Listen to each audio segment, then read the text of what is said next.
Ouais, bah, salut à toutes et tous, chers amis, chers camarades. Je suis Mathilde, en effet enseignante à l'école Jacques Decour, qui est une école située dans le quartier des Pablos. Et ça fait effectivement 15 ans que j'enseigne dans cette école. Et ce quartier-là, des Pablos, qui est un quartier un peu emblématique de Nanterre, pour différentes raisons, mais ce quartier-là, c'est un peu une espèce d'allégorie de la société capitaliste dans laquelle on vit. Ce quartier, il est littéralement situé au pied des tours de la Défense. Quand tu lèves la tête, tu vois les tours de la Défense, les tours de Total, les tours de la Société Générale. Donc ce quartier, il est situé au pied des tours des plus grandes entreprises, celles qui engrangent le plus de bénéfices, celles qui sont cotées au CAC 40, Total par exemple, qui engrange 15 milliards de bénéfices par an, et dont les patrons et les actionnaires de ces entreprises se gavent et réalisent leurs profits uniquement en extorquant, en exploitant les salariés, en exploitant et en faisant transpirer les travailleurs et les travailleuses. Et quand tu bosses ou quand tu habites au Pablo, ce truc-là de la société capitaliste, c'est pas un truc abstrait, c'est vraiment du concret. Ce quartier-là, donc, qui est situé vraiment en fait au pied des patrons et des capitalistes, c'est un quartier dans lequel il y a 47% des habitants qui vivent en dessous du seuil de pauvreté. 47% des habitants qui vivent en dessous du seuil de pauvreté. C'est un quartier dans lequel il y a 23% de ceux qui font vivre leur famille qui occupent des emplois précaires, qui n'ont pas un emploi stable. C'est-à-dire qu'il y a presque... non, c'est 23% seulement qui occupent un emploi stable. Ça veut dire qu'il y a presque 80% des familles de ce quartier qui vivent d'emplois précaires, de petits boulots qui sont payés au lance-pierre au jour le jour. Et ça, au pied de ceux qui sont en train de se gaver de profit.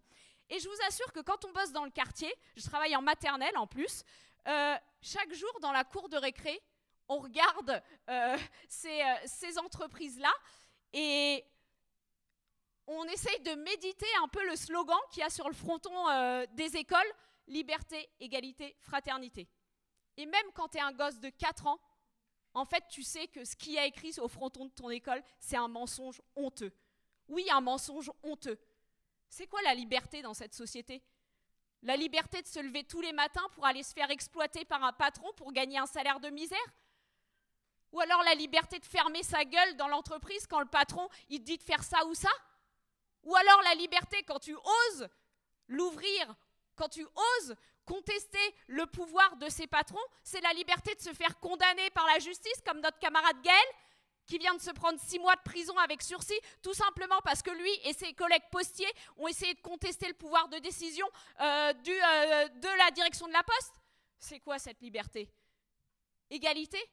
Enfin pareil, hein, même quand tu sais pas compter et que tu as 4 ans, tu as bien compris que le PDG de Total qui touche 5,5 millions d'euros par an, c'est-à-dire à peu près 450 000 euros par mois, tu as bien compris que l'égalité avec ton daron qui touche entre 800 et 900 euros par mois, bah, elle n'est pas encore vraiment gagnée, l'égalité. Hein. Parce que c'est ça le seuil de pauvreté. Hein. On parle de familles qui vivent avec 800, 900 euros par mois.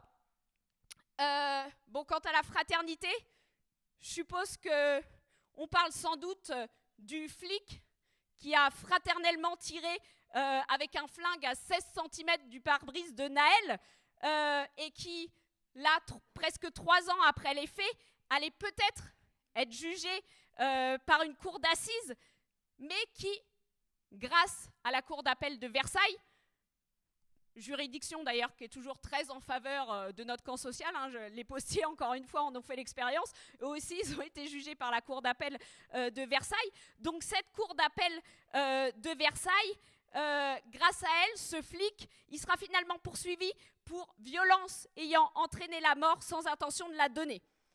J'ai regardé un peu en détail ce que ça signifiait ce jugement pour un peu comprendre ce qu'étaient en fait les motivations de ces juges-là. Et donc les juges, ils disent, en général, les critères qui sont retenus pour qualifier un meurtre, c'est un crime qui se déroule avec une arme dangereuse. Bon, un flingue, voilà, c'est plutôt une arme dangereuse. un crime où tu vises avec une courte distance, le tir se passe à courte distance. Bon là visiblement c'était 16 cm du pare-brise, on peut estimer que c'est une courte distance. Et le fait de viser une zone vitale. Naël il s'est fait abattre par une balle qui est rentrée dans son thorax. Globalement on comprend que c'est une zone vitale. Alors mais les juges, ils argumentent sur le fait que là, l'arme à feu, elle n'a pas été utilisée dans le cas d'un différend en fait entre deux personnes. Elle a été utilisée dans le cadre d'une opération policière. Voilà pourquoi ils requalifient, et c'est plus un meurtre, c'est violence, ayant entraîné la mort sans intention de la donner. Qu'est-ce que c'est que ça? Un permis de tuer pour la police. Tu as le droit d'utiliser un flingue pour tuer quelqu'un. Si c'est dans le cadre d'une opération policière, il n'y a pas de souci les gars. Et ils ajoutent, alors en tirant, le policier, il avait nécessairement conscience qu'il existait un risque létal pour le conducteur. Mais cette conscience n'établit pas ipso facto son intention d'ôter la vie. Donc tu sais que tu peux le faire mourir, mais si tu tires, en fait, tu ne sais pas vraiment si tu vas lui ôter la vie. Mais enfin, je ne sais pas qui peut rendre un tel jugement autre qu'une justice de classe. Sérieusement. Alors après tout ça, c'est évident que qui peut s'étonner qu'il y ait une colère qui explose? Alors oui, les émeutes des banlieues, comme on les nomme, c'est une colère sincère. C'est pas la colère policée dans les salons de Matignon. Non, la colère des émeutes des banlieues, c'est la colère sincère de ceux qui n'ont rien à perdre à cette société. Et cette colère, elle fait flipper en fait. Elle fait flipper toute la classe politique et elle fait flipper y compris cette gauche réformiste, celle qui nous vend la possibilité en fait de jours heureux dans ce système capitaliste, celle qui nous vend la possibilité d'améliorer ce système, de le rendre plus égalitaire, plus vert, plus juste, mais qui au fond, qu'est-ce qu'ils font? Ils œuvrent dans le sens du maintien de ce système. Et quand en fait cette société-là, elle est au bord de la fracture, elle semble au bord de l'implosion, ben cette gauche-là, comme tous les autres, ils en appellent au calme, ils en appellent à la stabilité. Eh bien, nous, on n'est pas de cela. Au contraire, nous, on n'est pas de cela. On est ceux qui disent l'instabilité de ce système et le renversement de ce système, le détruire. Nous, on est de ce camp-là. On est révolutionnaires, c'est ça qu'on essaye d'affirmer ici sur nos affiches. On l'assume, le fait qu'on a envie d'en finir avec ce système, qu'on n'est pas pour le colmater, pas pour le réparer, pas pour l'adoucir. Et oui, on veut le porter fièrement jusque dans les élections municipales, je dirais. Ce discours-là, ces idées-là, on a envie de les porter jusque dans les élections municipales. On nous fait croire en fait que ces élections municipales, ça serait des élections différentes. Comme si on n'allait pas discuter politique, parce que vous comprenez, les élections municipales, c'est s'occuper de la vie des vrais gens, quoi. C'est la majorité municipale de la ville de Nanterre, une ville de gauche depuis 1935. Elle est fière, quand j'ai lu un peu les articles de presse qui sortaient autour de cette majorité municipale, ils sont fiers de se définir comme la gauche gestionnaire.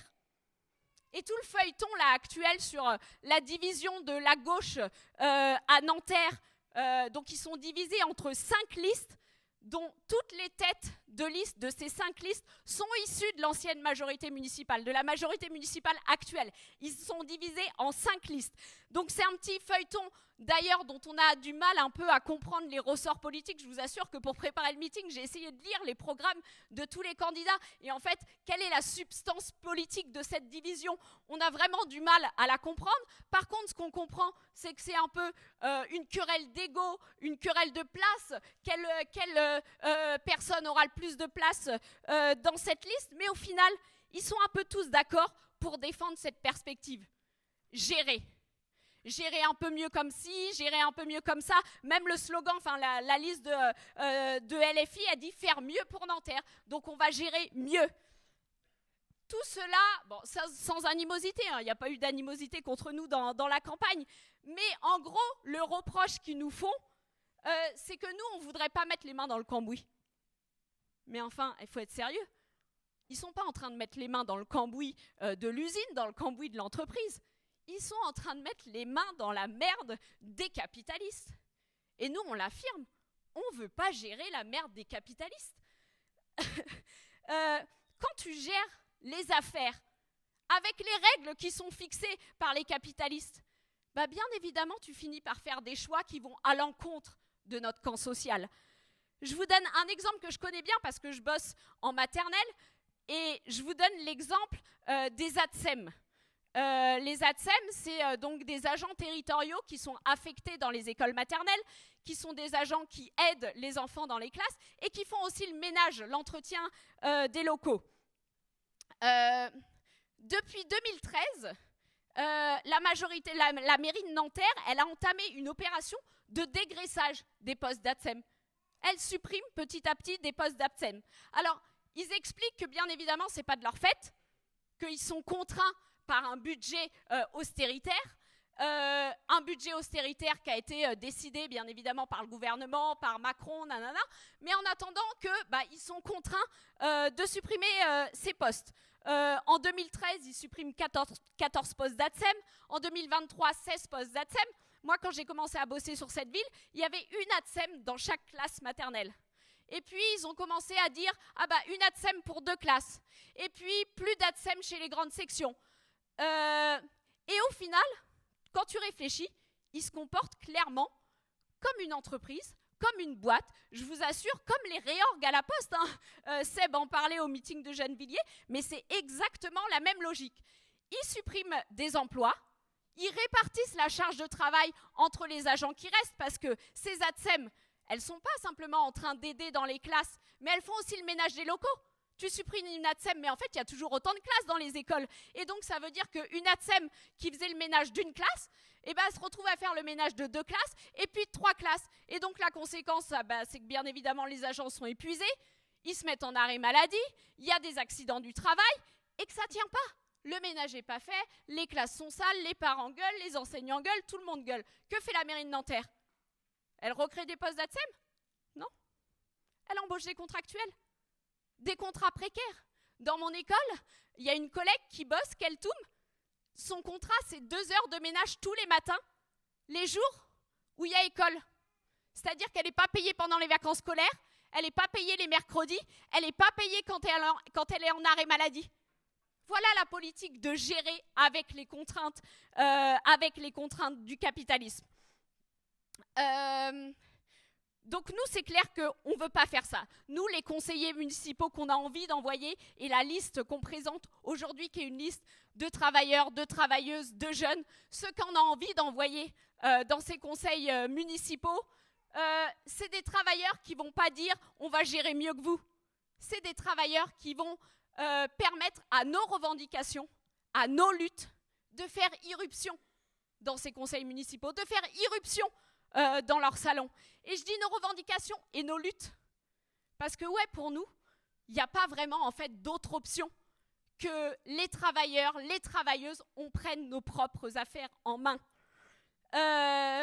Et ces luttes-là, qu'on a été un certain nombre à mener sur ce département, je pense bien évidemment au Sans-Fac, je pense à des luttes un peu exemplaires qui ont été menées par les camarades de la Poste, des grèves depuis de plus d'1 an. La grève qu'on a menée en 2019 contre la réforme des retraites, où on a été pendant plusieurs semaines à bloquer le dépôt de bus RATP de Nanterre avec des collègues de l'Interpro, des étudiants, des enseignants, des postiers, des salariés du privé. C'est ce type de lutte qu'on veut faire émerger sur la scène politique parce qu'on pense qu'il n'y a pas d'autre alternative de prendre nos affaires en main. Et bien évidemment, je termine avec ça. Nous, sur la ville de Nanterre, avec Marie et avec d'autres, on a été un certain nombre à mener des bagarres de ce type-là dans les écoles contre les fermetures de classes, y compris on a mené ces grèves et ces luttes en commun avec des parents d'élèves qui a permis la constitution d'un collectif parents-enseignants sur la ville de Nanterre et qui va avoir du pain sur la planche à la rentrée prochaine parce que là, ce qu'on nous annonce, c'est 48 suppressions de postes classes sur le département à la rentrée prochaine. On sait déjà que les écoles de Nanterre ne seront pas épargnées malgré une situation bien désastreuse déjà sur les écoles de Nanterre. Donc bien évidemment, c'est ce type de choses qu'on va porter dans la campagne, qu'on voudrait voir émerger dans les conseils municipaux, et c'est pour ça bien évidemment qu'on va tous vous inviter à voter dimanche pour notre liste. Et bien évidemment, on va vous encourager à continuer à lutter et à vous mobiliser avec nous, parce que malheureusement, il n'y a pas d'autre option.